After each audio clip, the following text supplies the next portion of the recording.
Yeah. Well, I remember when I went to kindergarten.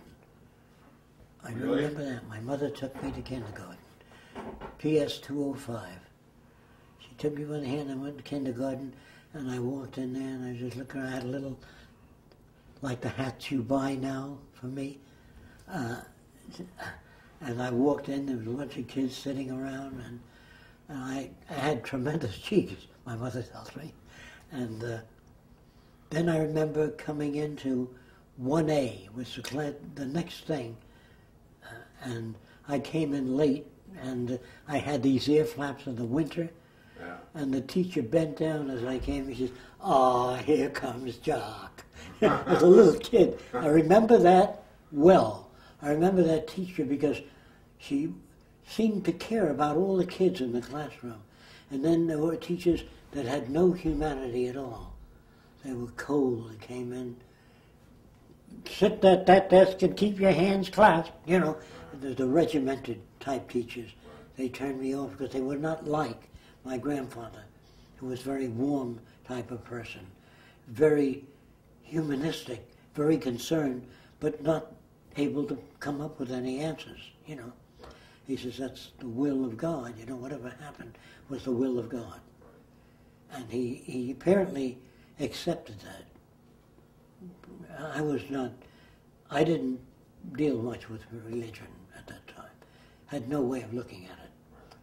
Although my parents did it in a sort of an anesthetized way.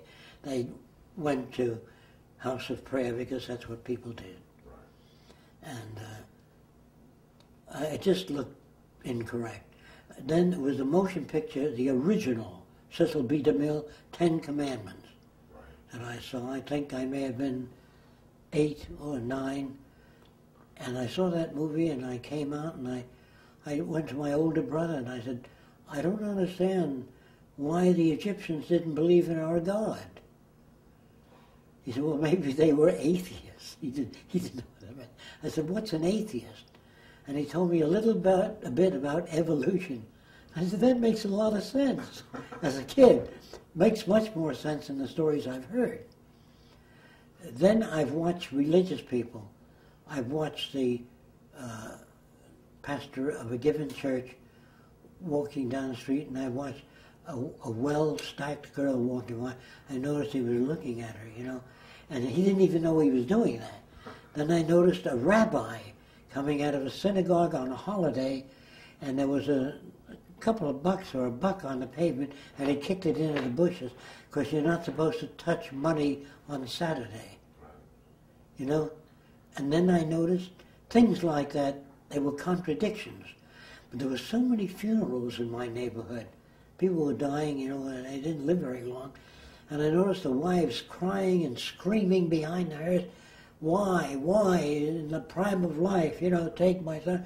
And they didn't even believe in God. They were supposed, if you believed in God, you know, you'd have they were in a happier place than they could ever possibly be. And you should celebrate the death of a person, you know, if it's not violent or so. But anyway, these people seem to behave in contradictory ways. And they weren't warm, and they did not personify the teachings of Christ or Buddha or Moses. None of them seemed to personify that kind of teaching. When I say none, I mean maybe some of those that went to foreign countries where people were starving and worked for a year, saved up their own money, worked with the church and went there and helped people bandage their legs. Those were the real religious people to me. The others were like investors. After they kicked the bucket, they wanted some kind of security out there, but they also kept money in the bank and their fist on material things and a Bible in their hand. So they seemed to invest in both directions. But being a Christian in behavior was very rare.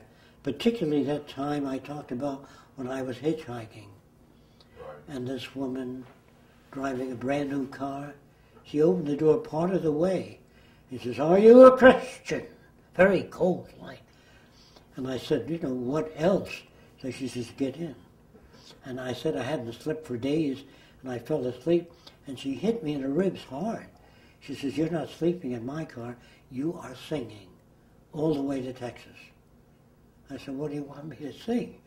Jesus loves me, that I know, because the Bible tells me so. That was a strong encounter with, and they called themselves Christians, you know, and she calls herself a Christian. And she didn't know how to be a Christian. She didn't have enough depth. She was like a little girl. She was about 50, 60 years old. But she behaved like a child, had no real in-depth appreciation. In fact, I found Christianity so interesting and so warm, and I wondered why it wasn't practiced. And so then I became interested in social design, because they talked about good and bad people, some are evil, and I saw a movie called The Bad Seed. Did you ever see that?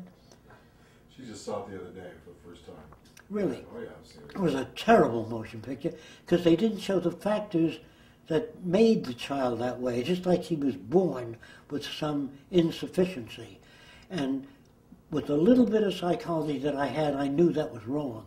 I knew then, by the Italian community, when I walked into it, everybody spoke alike. The Italian kids spoke something like, "Hey, where you going, eh?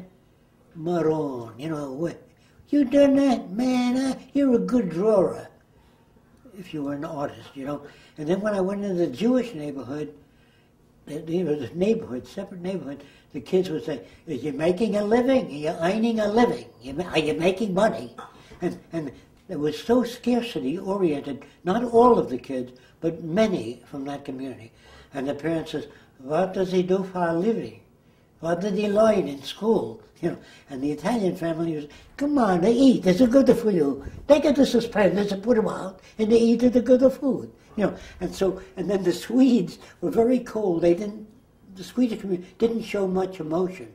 Very few families put their children on their lap, would tell them stories, and either they were brought up to be somewhat ashamed of saying, "I love you," or "I care," or "You mean a great deal to me."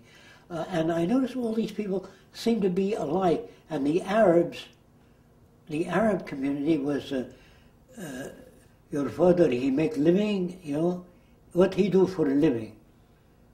He work with plant, what kind of living he can make with that? And they spoke just like that. And in the Irish community, it was, you know, if you're Irish, come into the parlor, if your name is Timothy or Pat. And they were so uniform that it almost appeared like they inherited that pattern of behavior. But then the third and fourth generation, I noticed that the Chinese, when I was very young, they came in town with their hands in their sleeves, and they wore this black thing with buttons all the way up to the neck. And then later, the second and third and fourth generation, yeah, "Hey, Mac, have you got a cigarette?" They spoke the regional dialect. And that, to me, showed the effects of environment upon human behavior.